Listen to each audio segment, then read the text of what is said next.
அத்தியாயம் 41. விவேக் எரிச்சலோடு செல்போனை அணைக்க டிஜிபி வைகுந்த் வியப்பாய் அவனை பார்த்தார். What happened Vivek? டாக்டர் வெற்றிவேலோட நடவடிக்கைகளை கண்காணிக்கும்படி நெப்போலியன் கிட்ட சொல்லியிருந்தேன். But he has failed in his duty. Doctor Vetrivel ஹாஸ்பிட்டலில் இல்லை. கண்காணித்துக் கொண்டிருந்த நெப்போலியனுக்கே தெரியாமல் ஹாஸ்பிட்டலை விட்டு வெளியேறி போயிருக்கிறார். அவருடைய செல்போன் நம்பர் உங்களுக்கு தெரியும் அல்லவா? தெரியும். அந்த எண்ணை வைத்து இப்பொழுது அவர் எங்கே, எந்த இடத்தில் இருக்கிறார் என்பதை கண்டுபிடித்து விடலாமே. அது சாத்தியம் இல்லை சார்.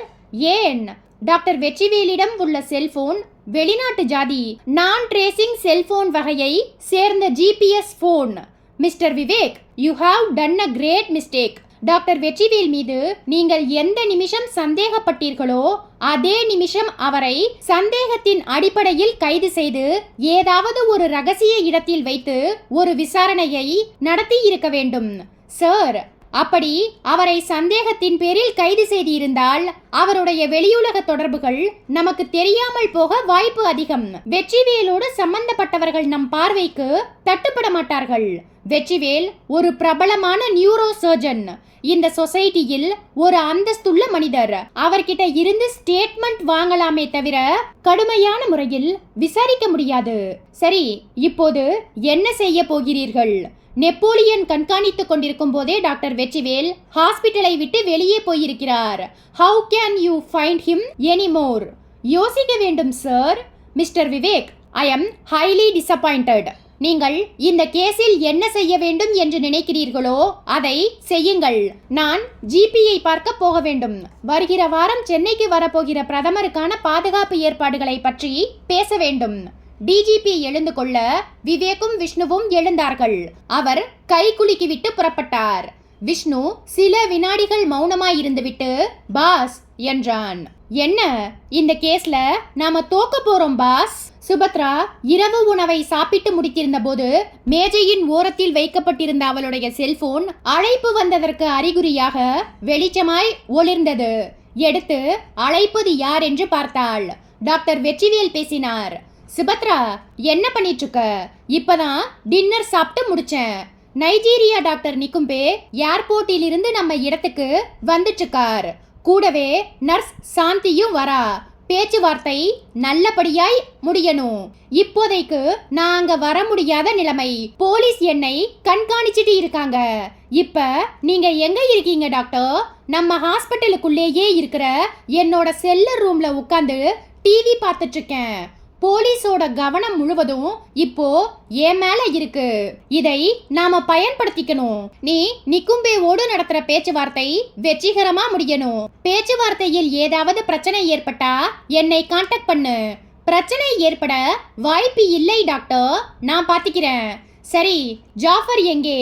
நாகஜோதியோட பாடியை வீட்டுக்கு பின்பக்கமா இருக்கிற பள்ளத்துல குழி தோண்டி டிஸ்போஸ் பண்ணிக்கிட்டு இருக்கான்.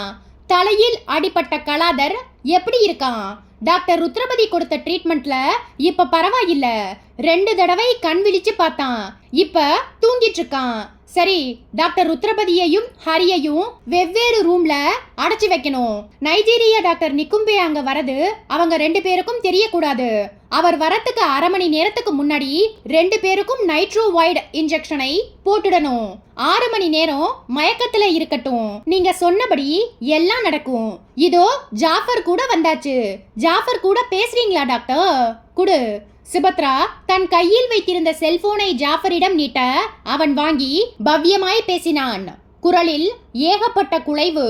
டாக்டர், என்ன ஜாஃபர், நாகஜோதியோட டெட் பாடியை டிஸ்போஸ் பண்ணிட்டியா? பண்ணிட்டேன் டாக்டர். 6 அடி ஆழம் தோண்டி அடக்கம் பண்ணிட்டேன். சரி, நாம இப்ப ரொம்பவும் ஜாக்கிரதையா இருக்க வேண்டிய நேரம். போலீஸுக்கு என் மேல லேசா சந்தேகம் வந்துடுச்சு. அந்த சந்தேகத்தை எப்படி துடைச்சு சுத்தம் பண்றதுன்னு எனக்கு தெரியும். டாக்டர் ருத்ரபதியையும் ஹரியையும் கொஞ்சம் கடுமையாய் கையாண்டால்தான் அவங்களுக்கு பயம் வரும். அந்த பயம் வந்தாதான் நமக்கு தேவையான ஒத்துழைப்பும் அவங்க கிட்ட இருந்து கிடைக்கும். நாளையில் இருந்து அந்த வேலையை ஆரம்பிச்சிடுவேன் டாக்டர். நைஜீரியா டாக்டர் நிக்கும்பே சுபத்ராவோடு பேச்சுவார்த்தை நடத்தும் போது நானும் அந்த பேச்சுவார்த்தையில் பங்கெடுத்துக் கொள்ளலாமா டாக்டர்? கண்டிப்பா. ஏன்னா உனக்கு நைஜீரிய மொழி தெரியும். சுபத்ரா ஆங்கிலத்தில் பேசும்போது புரியாத சில வார்த்தைகளை நிக்கும்புவேவுக்கு நீ மொழிபெயர்த்து சொல்ல வேண்டியிருக்கும். நிக்கும்பே அங்கே வந்து சேர்ந்ததும் எனக்கு ஃபோன் பண்ணு. எல்லாம் நல்லபடியாய் முடியணும். ராத்திரி நேர அண்ணா சாலையில் காரை மிதமான வேகத்தில் விரட்டி கொண்டிருந்தான் விவேக். காரில் இருந்த எஃப்எம் ரேடியோ வேறு எந்த கடையிலும் தங்கம் வாங்கி ஏமாறாமல் தங்கள் கடைக்கே வந்து நகை வாங்கி ஏமாறும்படி ஒரு நகை கடையின் விளம்பரத்தை ஒளிபரப்பிக் கொண்டிருந்தது. பாஸ், டிஜிபி ஆபீஸில் இருந்து நாம வெளியே வந்து 2 மணி நேரம் ஆச்சு. இப்ப நாம என்ன செய்ய போறோம்? அந்த டாக்டர் ருத்ரபதியையும் அவரோட 2 அசிஸ்டன்ட்களையும் எப்படி கண்டுபிடிக்க போறோம்? நீதான் ஒரு யோசனை சொல்லேன் விஷ்ணு. என் மூளையோட ஹைப்போதாலமஸ் கடைசி பெஞ்ச் ஸ்டூடெண்ட் மாதிரி மக்கு பாஸ். உங்களோட ஹைப்போதாலமஸுக்கு வேலை கொடுங்க பாஸ். அது first bench student pass.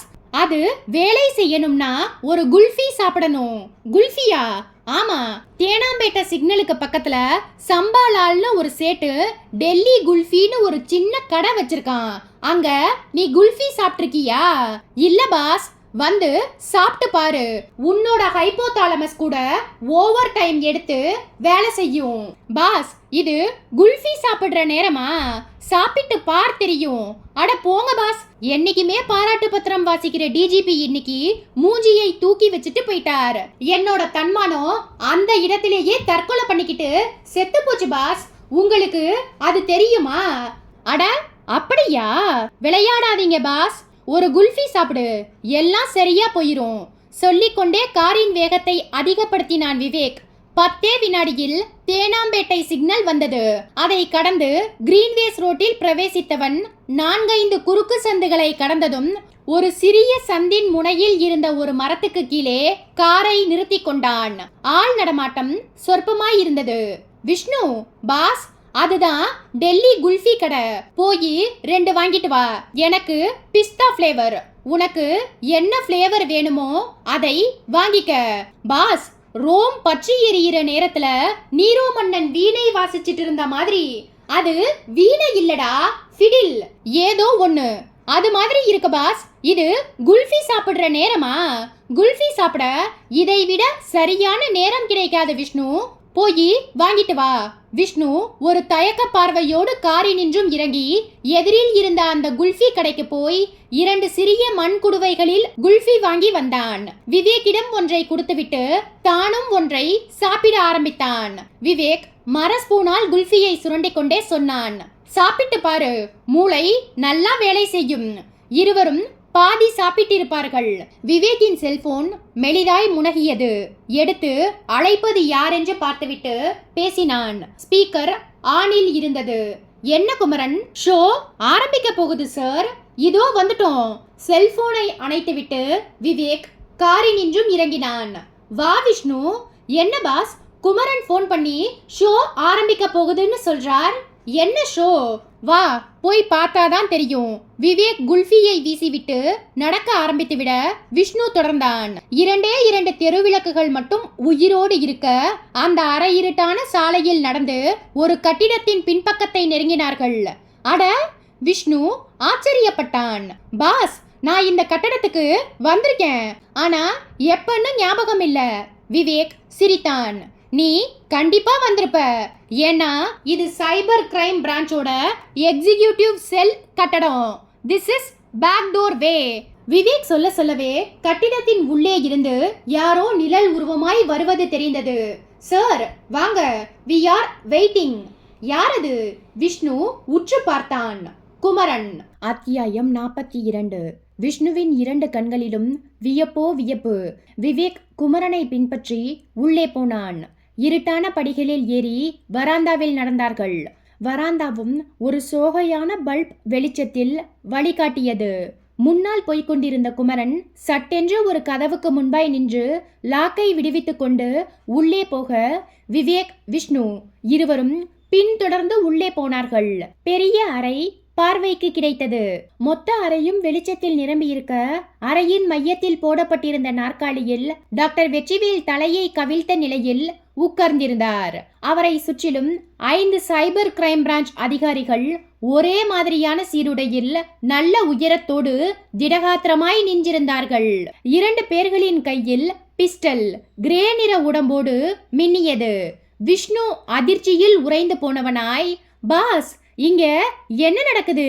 Doctor Vetrivel எப்படி இங்கே என்று சுவாசிக்க திணறினான். விவேக் குமரனை புன்முறுவலோடு பார்த்தான். குமரன், கடந்த சில மணி நேரங்களில் நாம எது மாதிரியான திரைமறைவு வேலைகளை செய்தோம்னு விஷ்ணுவுக்கு சொல்லிடுங்க. நான் வெற்றிவேல் கிட்ட போய் பேசிட்டு இருக்கேன். விவேக் சொல்லிவிட்டு நகர்ந்துவிட குமரன் விஷ்ணுவின் தோளில் கையை வைத்தார். மெல்லிய குரலில் பேச ஆரம்பித்தார். மிஸ்டர் விஷ்ணு, டாக்டர் வெற்றிவேல் தான் கேரளாவில் இருக்கக்கூடிய டாக்டர் வளர்மதியின் கணவர்னு விவேக் சாருக்கு தெரிஞ்ச உடனேயே எனக்கு அவர் ஒரு அசைன்மெண்ட் கொடுத்துட்டார். அந்த அசைன்மெண்ட் படி டாக்டர் வெற்றிவேலை நீங்களும் விவேக் சாரும் ஹாஸ்பிட்டலுக்கு போய் பார்த்து பேசிட்டு வந்த அடுத்த 1 மணி நேரத்துக்குள்ளே நான் சைபர் கிரைம் பிரான்ச் டிபார்ட்மெண்ட்டை சேர்ந்த 5 பேரோட அதிரடியாய் போய் செல்லர் அறையில் தனியாய் இருந்தவரை துப்பாக்கி முனையில் ஆஸ்பத்திரியின் பின்பக்க வழியில் கடத்தி இங்கே கொண்டு வந்தோம். சட்டப்படி அவரை கைது பண்ணி ஸ்டேஷனுக்கு கொண்டு போனா 10 வக்கீல்களை வச்சு ஜாமீனுக்கு அப்ளை பண்ணி அடுத்த 24 மணி நேரத்துக்குள்ள வெளியே வந்துடுவார்.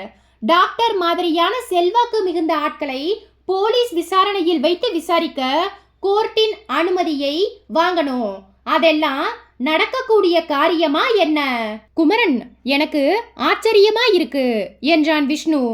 என்ன ஆச்சரியம்? என்னோட பாஸ் சட்டத்தையும் கோர்ட்டையும் மதிக்க கூடியவர். அவரா இப்படி ஒரு அதிரடி அசைன்மெண்டை கொடுத்தார்? வேற வழி இல்லை மிஸ்டர் விஷ்ணு. டாக்டர் வெற்றிவேல் சம்பந்தப்பட்டிருக்கிற குற்றம் அசாதாரணமானது. மினியேச்சர் நியூக்ளியர் பிளான் மூலம் தமிழ்நாட்டையே பாலைவனமாய் மாற்றக்கூடிய ஒரு விபரீதத்தை அவர் கையில் எடுத்திருக்கிறார். அந்த விஷயத்தை அவர் வாயில் இருந்தே வரவழைக்க இப்படி ஒரு முடிவை விவேக் சார் எடுத்தது சரிதான். Nothing wrong. அவர் எல்லாத்தையும் ஒத்துக்கிட்டாரா? கிட்டத்தட்ட எல்லாத்தையும் ஒத்துக்கிட்டார். டாக்டர் ருத்ரபதியையும் அவருடைய உதவியாளர்களான சுபத்ராவையும் ஹரியையும் கடத்தினது டாக்டர் வெற்றிவேல் தானா? அவர்தான்.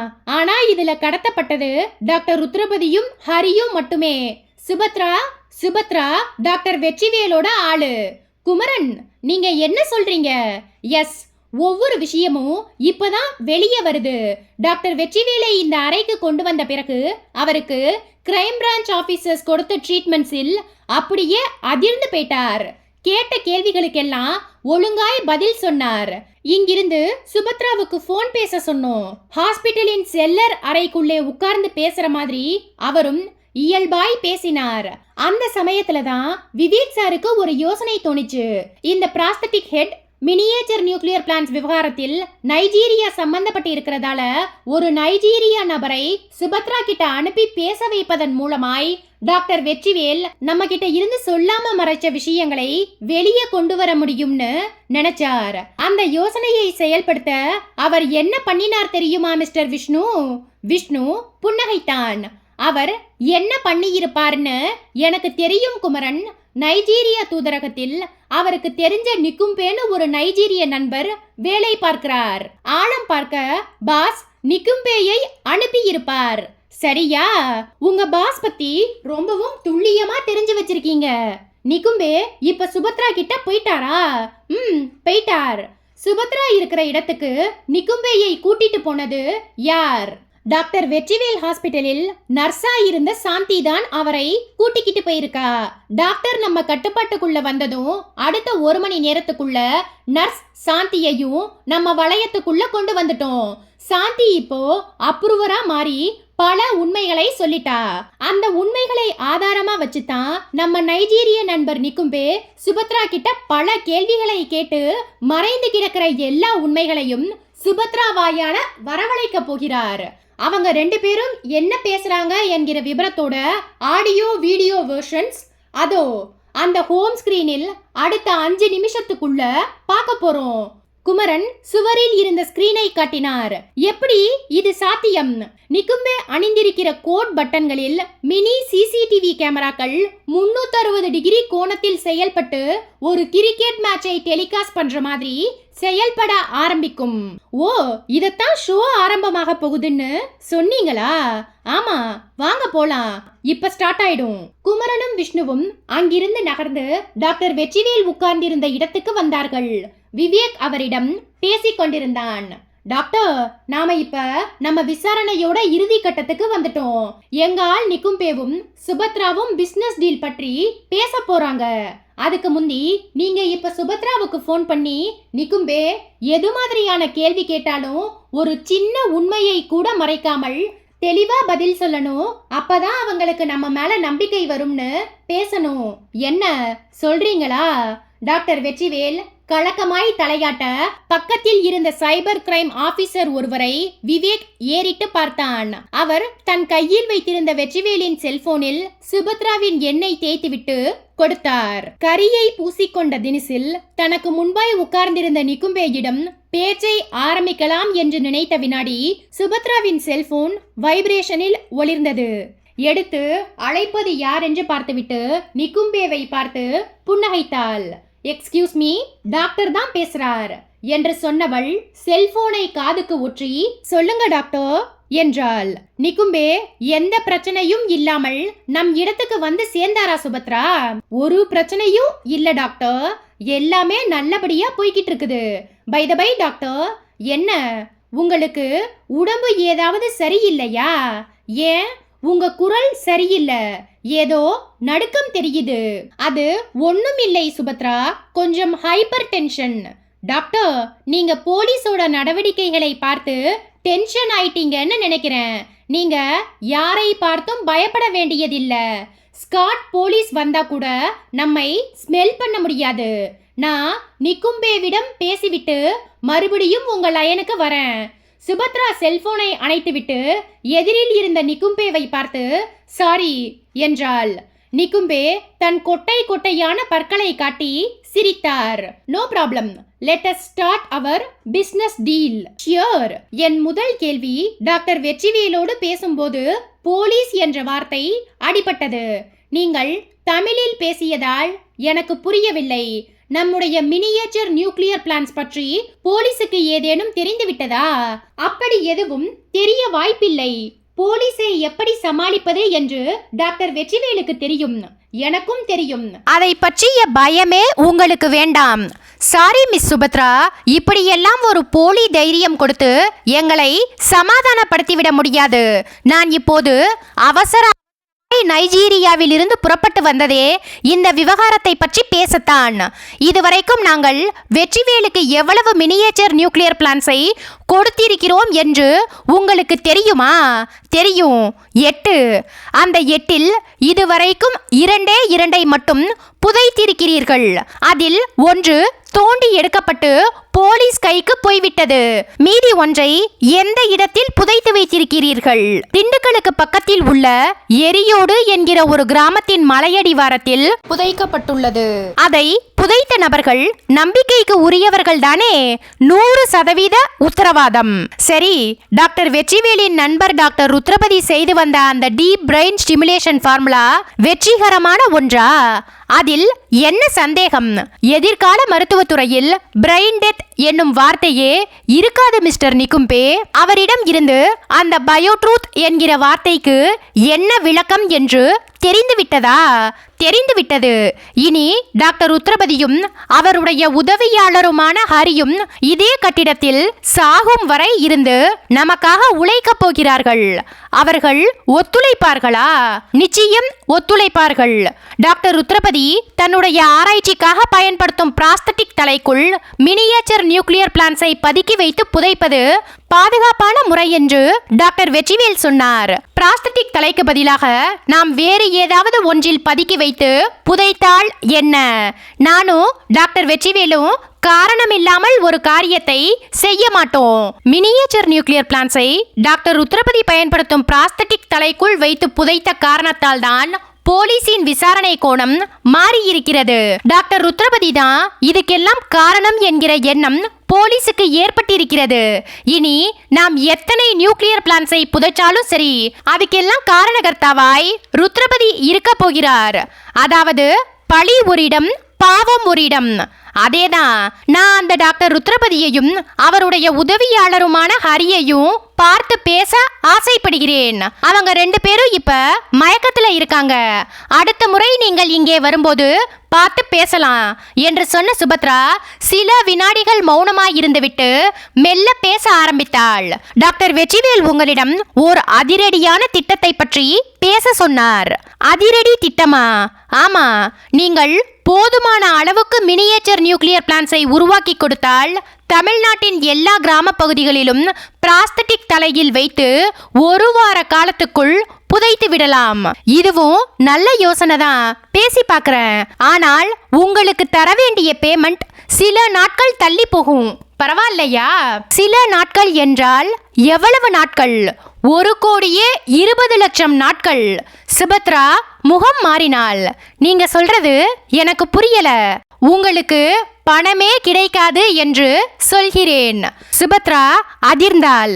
உங்க பேச்சு சரியில்லையே. நீங்க பிறந்து வளர்ந்த பூமியை டாலர்களுக்கு ஆசைப்பட்டு பாலைவனமாக மாற்றுவது மட்டும் சரியா? சுபத்ரா உறைந்து போய் எழ முயல நிகும்பேவின் கை கோட்டின் மார்பு பகுதிக்கு போய் சட்டென்று அந்த கனமான ரிவால்வரை எடுத்தது. சுபத்ராவையும் சற்று தள்ளி நின்றிருந்த ஜாஃபரையும் மாறி மாறி குறிப்பார்த்தது. 2 பேரும் உயிரோடு இருக்க வேண்டுமானால் அப்படி சுவரோரமாய் போய் மண்டியிட்டு உட்காருங்கள். 10 நிமிடங்களில் போலீஸ் வேன் வரும், ஏறி போகலாம். உங்களுடைய உடல்கள் இரத்த பொத்தல்களோடு மார்ச்சுவரி வேனில் போக வேண்டுமென்றால் என்னை தாக்க முயற்சி செய்யுங்கள். தாக்குவதற்கு முன் ஒரு விஷயம், என் கையில் இருப்பது அயோனிக் நானோ பிஸ்டல். ஒரு தடவை ட்ரிகரை சுண்டினால் பட்டாணி அளவே உள்ள தோட்டாக்கள் 100 கணக்கில் பாயும். அதில் ஒரே ஒரு தோட்டா நெற்றியில் பாய்ந்தாலும் உடனடி மரணம். சுபத்ராவும் ஜாஃபரும் அரண்டு மிரண்டு போனவர்களாய் பின்னுக்கு நகர்ந்து சுவரோரமாய் மண்டி போட்டு உட்கார்ந்தனர். நிகும்பே பிஸ்டலை ஒரு கையில் பிடித்துக்கொண்டே இன்னொரு கையில் செல்போனை எடுத்தார். ஒரு எண்ணெய் தேய்த்துவிட்டு பேசினார். Mister Vivek, as you said, I have finished my job. செல்போனின் மறுமுனையில் விவேக் சிரித்தான். Thank you very much mister Nikumbhe. உங்களுடைய உதவியை என்றைக்கும் மறக்க முடியாது. 2 போலீஸ் வேன்கள் இன்னும் 5 நிமிடத்துக்குள் அங்கே வந்துவிடும். காத்திருக்கிறேன். மறுநாள் காலை 7 மணி. டிவியில் அந்த அழகான பெண் நியூஸ் ரீடர் செய்தி வாசித்துக் கொண்டிருந்தாள். வேகமான குரல். தமிழ்நாட்டை ஒரு பாலைவனமாக மாற்ற அண்டை நாடுகள் செய்த ஒரு விபரீத முயற்சியை சென்னை கிரைம் பிரான்ச் அதிகாரி விவேக் வெற்றிகரமாய் முறியடித்து குற்றவாளிகளை அடையாளம் காட்டியுள்ளார். இதை பாரத பிரதமரும் தமிழ்நாட்டின் முதல்வரும் வெகுவாக பாராட்டி சமையலறையில் இருந்தபடி செய்தி கேட்ட ரூபலா உடம்பெல்லாம் பரவசம் பரவ பக்கத்தில் இருந்த அறைக்குள் நுழைந்தாள். லேப்டாப்பில் எதையோ ஆழ்ந்து பார்த்து கொண்டிருந்த விவேக்கின் தோளை தொட்டாள். என்னங்க, டிவியில் நியூஸ் போயிட்டு இருக்கு, உங்களை பத்தி சொல்றாங்க. அப்படியா? விவேக் லேப்டாப்பின் இன்றும் பார்வையை அகற்றாமல் தலையை ஆட்டினான். என்ன அப்படியா? பிரைம் மினிஸ்டரும் நம்ம சீஃப் மினிஸ்டரும் உங்களை பாராட்டி இருக்காங்க. பரவாயில்லையே. என்னங்க இது? நான் எவ்வளவு ஆர்வமாய் விஷயத்தை சொல்லிட்டு இருக்கேன், உங்ககிட்ட இருந்து ஒரு சின்ன ரியாக்ஷன் கூட இல்லையே. ரூபி, நான் ஒரு கருவி மட்டுமே. எல்லா புகழும் விஷ்ணுவுக்கே. இது அநியாயத்துக்கும் பிறந்த ஒரு மிகப்பெரிய அநியாயம் பாஸ். பின்பக்கம் குரல் கேட்டு விவேக்கும் ரூபலாவும் திரும்பி பார்த்தார்கள். விஷ்ணு கதவருகே நின்றிருந்தான். நெற்றியில் விபூதி, குங்குமம். கையில் இருந்த தொன்னையில் கோயில் பிரசாதமாக சர்க்கரை பொங்கல்.